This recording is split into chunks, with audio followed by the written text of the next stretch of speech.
To our daily live stream. Delightful to have our regulars back with us and anybody new that's joining us this morning. My name's Bronwyn Pearson. I'm from Pinnacle People Solutions, and we are actually having our 4-week anniversary today. This is 4 weeks today since we've been doing these Facebook live streams. And we're really keen to make sure that we're covering off the last 24 hours and any items that that business owners need to be particularly aware of, that developments as they're happening. And we're really wanting to make sure that we support our regionally based businesses and not-for-profit organisations through these particularly challenging times. So delightful to be with you again this morning, and welcome to people who are joining us. So our company Pinnacle People Solutions provides human resource services, solutions, advice, support to regionally based small to medium enterprises and not-for-profit organisations. So as I mentioned, we are live at 9:15 every weekday with updates on new information and more detailed information about topics that our audience is telling us that they really want to know more about in terms of staffing and business management. So please ask any questions that you may have as we go along. I will do my best to answer those. Sometimes I might need to take them on notice and answer them the following day. So if that's the case, I'll let you know, but feel free to ask me anything that pops up for you during today's presentation. So outside of this, of course, you can also contact myself or my splendiferous team at any time via Facebook. So you can direct message us, you can private message us, you can put comments up, for example, by email or by telephone, and my lovely team have just put all our contact details up there into the chat screen so that you've got those readily available for you. So I'm just going to adjust my chair because it has this little habit lately of I disappear down the screen. So just if that happens, I'll just try and adjust without too much fuss. Okay, so as I say, welcome. We've had a couple of things I just want to highlight in the last 24 hours. First of all, it's not happened in the last 24 hours, but it happened on Monday, and I just want to make sure that everybody is really well aware of this. I'm wanting to remind you that applications for JobKeeper have opened on the ATO website portal, and you have until the 30th of April to apply for JobKeeper. So either you as the business owner or your registered tax or BAS agent can enrol your business for the JobKeeper payment. You log into the ATO business portal using your MyGov ID, select Manage Employees, then the link for the JobKeeper payment. Fill in the JobKeeper enrolment form and provide your eligibility information, the expected number of your eligible employees, and your contact and bank details. You need to notify all your eligible employees that you have nominated them, and they need to fill out a form that the ATO has provided, which they'll need to get back to you by the 30th of April. We also had further clarification in the last 24 hours that you can't pick and choose which of your staff you want to get JobKeeper for. If they're eligible, whichever numbers of your staff are eligible, sorry, I'm doing this again, you need to put in an application to the ATO naming all of your eligible staff. You can't just pick and choose. So just to be really clear about that. Applications are also open for the New South Wales Government Small Business Grant, and I'm sure the link will, my lovely team are on top of that. That'll be going up shortly for you. You can use that $10,000 if you're eligible for that grant. You can use that to do a range of things, including getting professional advice, like you might need to do in the kinds of areas that we've been covering. The other thing I really wanted to point out to people is, this chair is annoying. is that our local Regional Development Australia Northern Inland organisation are currently conducting a survey to ascertain the impact of the COVID-19 pandemic on our lives and our businesses. Obviously, those impacts are like we've never seen before. So that the available assistance is as helpful as possible, Redani are really keen to understand how it's affecting businesses and livelihoods across the Northern Inland. They would really like to hear from you. And the people, and obviously the people who can provide us with the insights so that our businesses and in turn our communities not only get through this but also thrive again when life returns to normal. So what their intention is in terms of that feedback is that the feedback will directly inform the Australian and New South Wales governments on how our region is being impacted. So they've tried to keep the survey as short as possible. It should only take you about 15 minutes to complete. And our wonderful team are going to put that link up for you in a moment, and also the details for further information if you need that. Okay, so that's the last 24 hours. Can I say that survey for Redani closes this Friday? So as many businesses as can share their experiences via that instrument would be fantastic. Because the more the government knows about what's happening in our regions, the more we can hopefully get targeted support. So today's topic is around changing or reducing hours when working from home. Plus, we're going to have a closer look at stand down versus redundancies, the ins and the outs, essentially. When can you stand down? Actually, before we get into stand down, let's talk about reducing hours when you're working from home.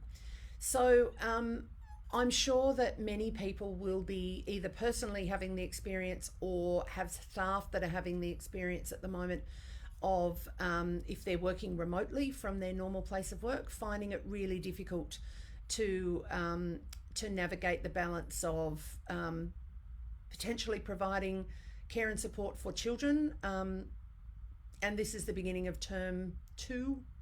That's right, isn't it? In New South Wales this week. But of course, we've had the announcement that school attendance will not recommence until the 11th of May, and then it'll be for 1 day a week, building up to, I think, the beginning of term 3 in July. So there's so many staff and businesses who are trying to navigate this very difficult time, where staff are trying to get work done and also have children that they have to entertain, educate, look after, etc. So I wanted to really talk about that today. There have been some amendments to some of the awards in terms of terms and conditions, which please feel free to get in touch and talk with us about, as in terms of how that might affect your individual business. But we've been helping businesses with lots of instances where they've got really quite creative with their staff around how work and family is balanced at home. So most modern awards will provide for quite a significant span of hours during which somebody's work can happen. Most of the time it's about a 12-hour span. You might get 6 a.m. to 6 p.m. Sometimes it's wider than that, stipulating appropriate breaks after certain periods of time, usually 5 hours, for example. But it's actually possible within those span of hours constraints to work with your staff around how work might happen working remotely, compared to obviously the more regulated hours arrangement that you would have in a workplace that people collectively attend. So some of the examples that we've helped businesses with is where we've got some staff who are front-ending and back-ending their days in terms of work.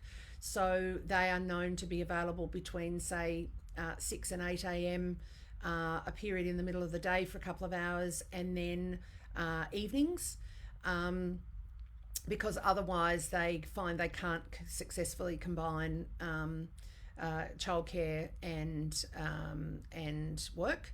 And so they've negotiated to be able to do the majority of their work during a time when their children are asleep, or otherwise able to be cared for by another member of the household, for example. So there's lots of creativity happening at the moment around how and in what ways work might happen.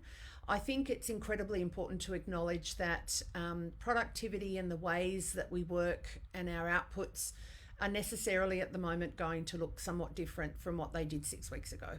And that's a purely a virtue of the fact that we're all working in ways and from places that are not necessarily ideal, and that are very different from what we would normally do.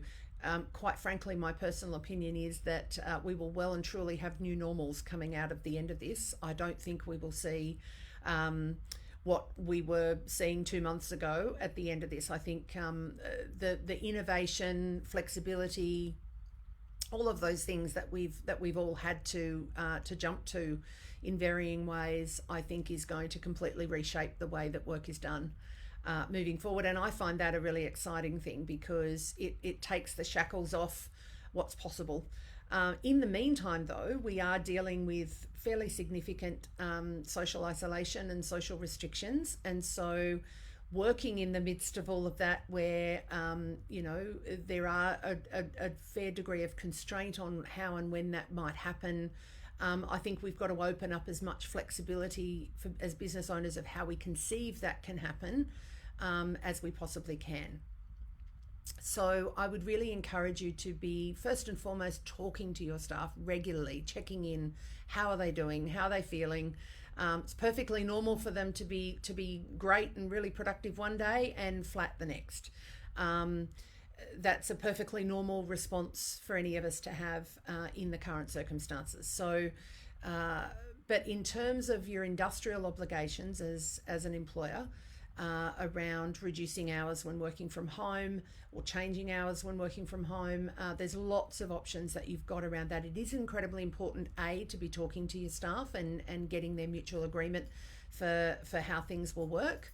If they've suggested something to you that you don't think is going to work for your business, it's really important for you to clarify that. And then if it's a request for flexibility, you do have some lawful obligations around considering those requests for flexibility, particularly if your employee falls into a range of a potential range of different categories of staff that can legitimately request flexibility under the Fair Work Act, and you have an obligation to provide them with a written response to that request within 21 days. So might be really important is really important actually to have a conversation with an expert. We can certainly help you with this, around what kind of requests you're getting and what your obligations are around considering those, and also what your options might be to be as flexible as you can and help your staff to be as engaged and productive as is possible in the current constraints. You can, I mentioned yesterday, and we're going to go through next week, we're actually going to profile some case studies of flexibility, JobKeeper implementation, and a range of other things, so that you get a really good flavour of how this has actually been happening in practice with organisations that we've been supporting. So we're going to be doing that next week. So put that in your diaries and tune in next week for that.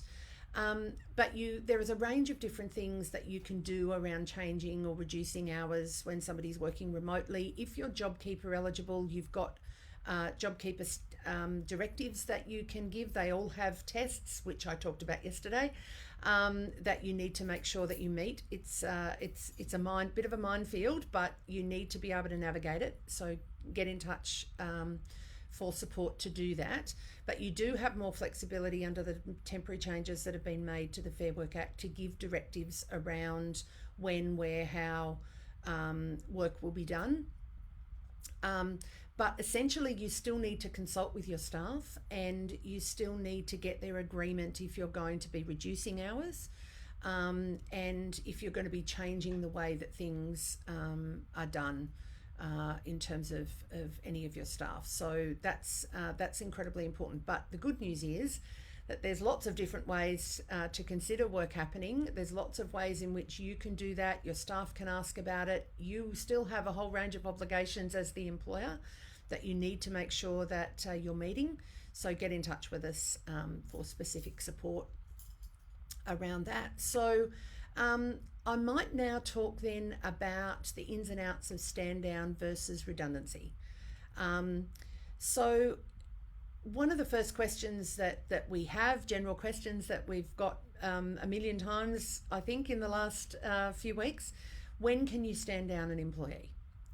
So if you're standing down a staff member and you are going to be accessing the JobKeeper payment, there have been recent changes that have been made to the Fair Work Act that state that you can stand down the employee without pay, completely or partially, for any period that they cannot be usefully employed. And this is called a JobKeeper enabling stand down direction. And I talked about this yesterday, I think it was yesterday. But there are obviously conditions in relationship to giving any of these directives that the Fair Work Act changes enable employers to do if they're JobKeeper eligible. In any other cases, so if you're not eligible for JobKeeper and you still are considering options for stand down or redundancy, in other cases there is provision in the Fair Work Act prior to these amendments relating to JobKeeper, which allow for an employer to stand down employees or one or more employees, but there needs to be a cause for stoppage of work that an employer cannot be held responsible for. Unless there is a stoppage and no useful work, you cannot stand someone down. So that, I think, is incredibly important. There are amendments to the Fair Work Act that will be reviewed at the end of July to see how things are going during the implementation of JobKeeper, etc. But those provisions do allow some greater flexibility around stand down, but you still have to meet all of the relevant conditions that are in those provisions, which I talked about yesterday. Okay, so what's the difference between being stood down and redundancy?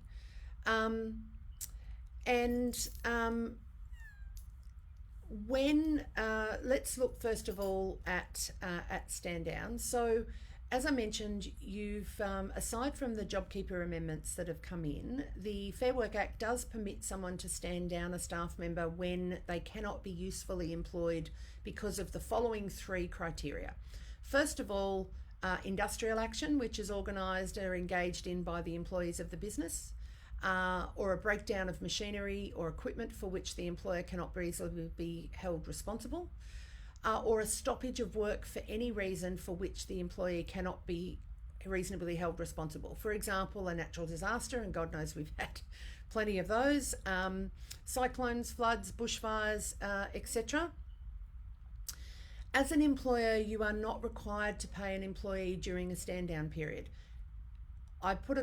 That's under the general stand down provisions in the Fair Work Act. Of course, with JobKeeper, if you've already stood down staff or you're planning to stand down staff and you are JobKeeper eligible, you will be paying them if that employee or employees that you've stood down are eligible under the JobKeeper scheme. They're part of your eligible staff. They will be entitled to receive JobKeeper during that stand down period. So what if your business has, let's say, an enterprise agreement, or you've got a contract of employment in place with staff that has stand down provisions? So if there's an award or an enterprise agreement or a contract of employment that contains a provision relating to stand down, the provisions in those instruments might apply. This is outside of the provisions in the Fair Work Act. If you're not sure about whether a provision in, say, an enterprise agreement, a modern award, or your employment contracts relating to stand down applies, please come and get specific advice around that. I have to say though, any such provision that might be in an enterprise agreement, an award, or your employment contract will only apply where it permits an employer to stand down an employee where the person can't be usefully employed due to the reasons listed above, which I've already covered.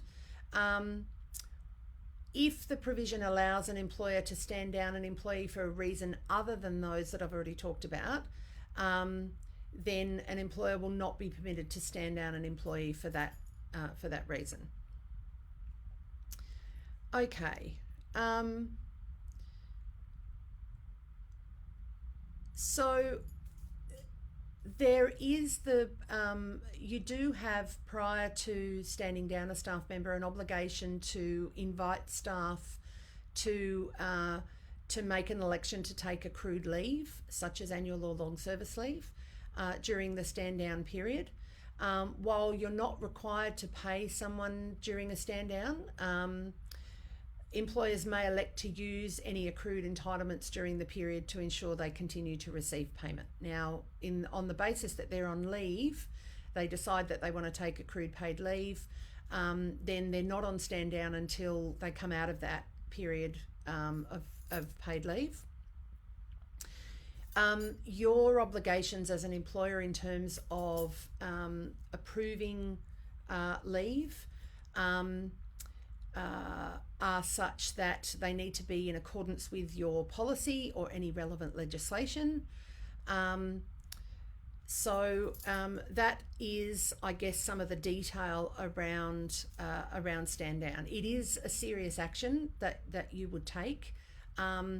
If you stand down staff, they also are going to continue to accrue that period of time that they're stood down. You might not be paying them, or you might be paying them the JobKeeper wage subsidy if you're JobKeeper eligible during this period. But they will still be accruing their entitlements over that period, even though it's unpaid leave, and that period of stand down will still be a period of service for the purposes of calculating service for a staff member. So that's really incredibly important.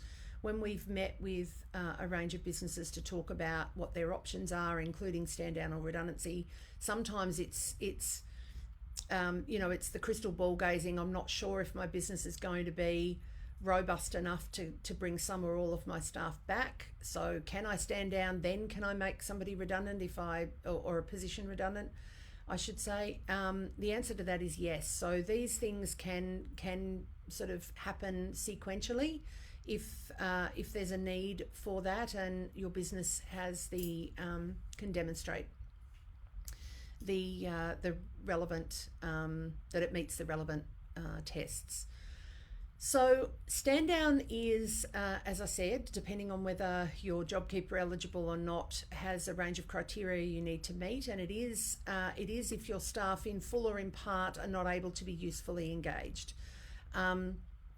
Lots of conditions around it though, depending on whether you would go for a stand down that is ordinarily in the Fair Work Act, or whether you want to give a JobKeeper stand down directive if you're JobKeeper eligible. Please get advice. I think I've mentioned before that employment law is somewhat of a minefield, and people step on those landmines regularly without having any idea that that's what they were doing. It's complex, it's complicated, and it's no different to having specialist support to get your company tax returns in. You wouldn't dream of doing that yourself probably without a good tax accountant. These days, it's sensible. It's good risk management strategy to get good HR and employment advice in respect of anything that you might need to do, or options that you might have to do that you might be wanting to consider in terms of your workforce at this point, or as you're navigating this, as we all are navigating this unprecedented time.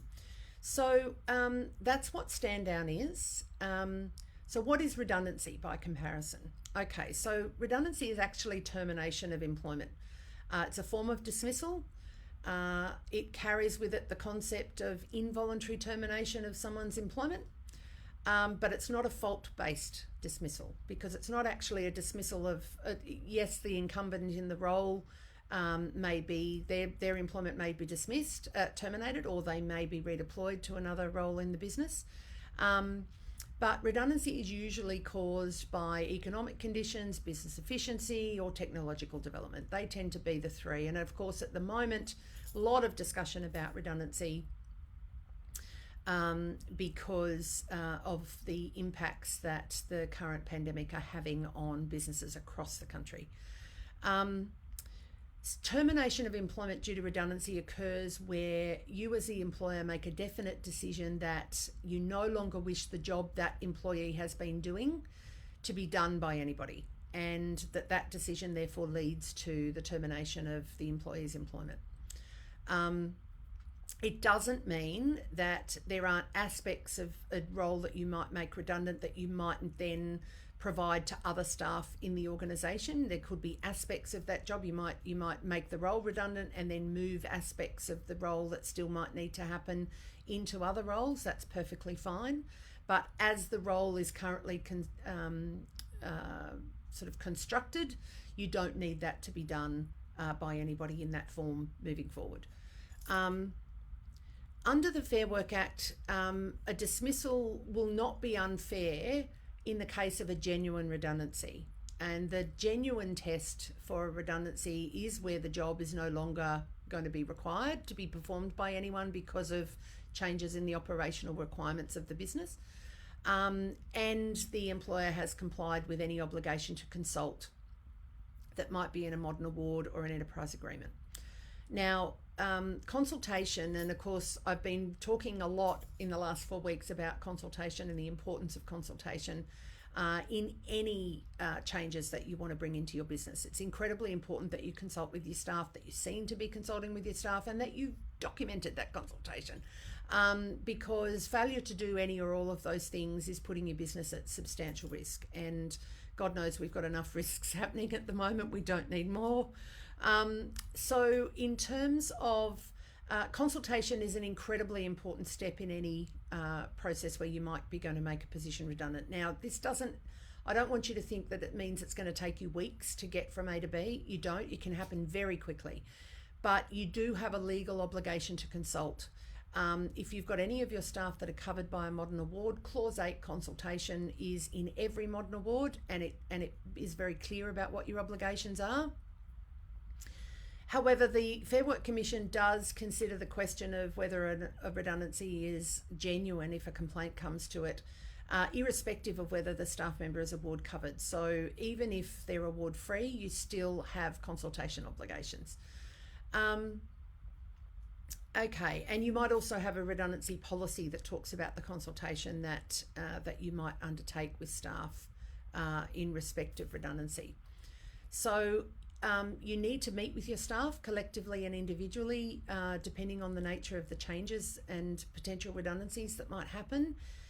You need to invite any staff to bring one support person with them if you need to meet with them about performance issues, or in this case about a potential redundancy. And it's really important to give staff the opportunity to raise any matters they consider relevant to a prospective redundancy, and that you ask them for feedback on any suggestions they have as to how a redundancy could be averted. So they might have other creative suggestions as to how you might save money or do things differently other than losing the job that they're in. It's really important that as a business you seek that information and you consider it. You're not obligated to agree to anything that's suggested, but you are required to consult and to meaningfully consult. You also need to explore redeployment opportunities. So is there an opportunity to give alternate work to this staff member, and what does that look like? It's incredibly important that you've been seen to and have meaningfully considered redeployment opportunities. For most small businesses, they're too small for that to be a possibility, but you still need to consider it, document that you've considered it, and so forth. You must keep records of any attempts to redeploy staff or consider redeployment, and you need to keep records of the discussions that you're having with staff in connection with any matters to do with redundancy or indeed stand down. You also have additional obligations which require you to notify and consult with staff and unions if you have more than 15 staff who you're proposing to terminate potentially. You also must let Centrelink know of the redundancies prior to any termination that you might undertake. You've got in the National Employment Standards, there are stipulations in there around notice periods and weeks per years of service for payment of redundancy pay. If your business has more than 15 staff, and that's headcount, not full-time equivalent, then you will be obligated to pay a termination component, which is the weeks per years of service. If you have staff numbers under that, you will not be obligated to pay that. So my advice would be that if you're not sure regarding making a position in your organisation or more than one position redundant, get advice. Get advice the whole way through. If it's incorrectly classified as a redundancy, there'll be taxation consequences, and there could also be Fair Work consequences as well. And you should also take appropriate care for selecting any staff for redundancy in order to avoid potential discrimination claims. As I said, these areas are complex. The process is actually relatively straightforward, but the obligations on you are significant as an employer, and it's really important that you get good advice. I'm conscious that I'm 2 minutes over time. I haven't had any questions yet today, but there's a habit of people sending them in a flurry after, so feel free to do that. You've got all of our contact details. I need to be really clear with you that if you've got staff that are taking leave, paid or unpaid leave that you've authorised, or they're otherwise authorised to be absent from employment with you for a period of time, you can't give a stand down direction while they're on leave. You have to wait, or their authorised absence from work, you have to wait until they come back, just to be really clear about that. So as I said, there are directives that are possible around stand downs, whether you're JobKeeper eligible or not. Talk to us about what you might need to do or what options you might have in terms of your business. Be mindful that you do have quite significant consultation obligations around any of this. Ensure that you have good communication in place with all of your team, also good policy in place that you can easily follow. You need to make sure that you are really crystal clear about your obligations, that staff are clear about obligations and entitlements, and that the expectations that you have are really clear as well. If you're not sure, ask. We're here to help. We're here to make sure that you meet your obligations, as I said, in the same way that your tax accountant makes sure that your obligations to the ATO are met, and you don't have any nasty surprises there. We want to make sure you don't have any nasty surprises there as well. You can sign up. Thank you, dear team. They have put up the details in the chat screen there for you to sign up for our PPS Employer Circular. And we've also got fact sheets up there for you on our website in respect of stand down and redundancy. So thank you very much for joining us today. As I said, if you've got any specific questions about your business or you want us to help you, contact us anytime on the details that we've provided. Tomorrow, I'll be talking about strategies for keeping your team connected. And Jess, on Tuesday this week, if you missed it, it's up on our YouTube channel and our Facebook page, gave a terrific session on balancing work and home responsibilities when all of those things, for a lot of people, are happening under the same roof currently and for a foreseeable period. So tomorrow I'll be talking about strategies for keeping your team connected and specific information relating to that, and also how you can meet all your obligations. So please continue to invite your colleagues and friends. We really love to hear from and see new faces and people joining us every day. So thank you so much for that. Please hug the people that you can and wave cheerily at those that you can't at the moment. Stay safe, stay home, wash your hands lots, and we'll very much look forward to seeing you tomorrow. Take care.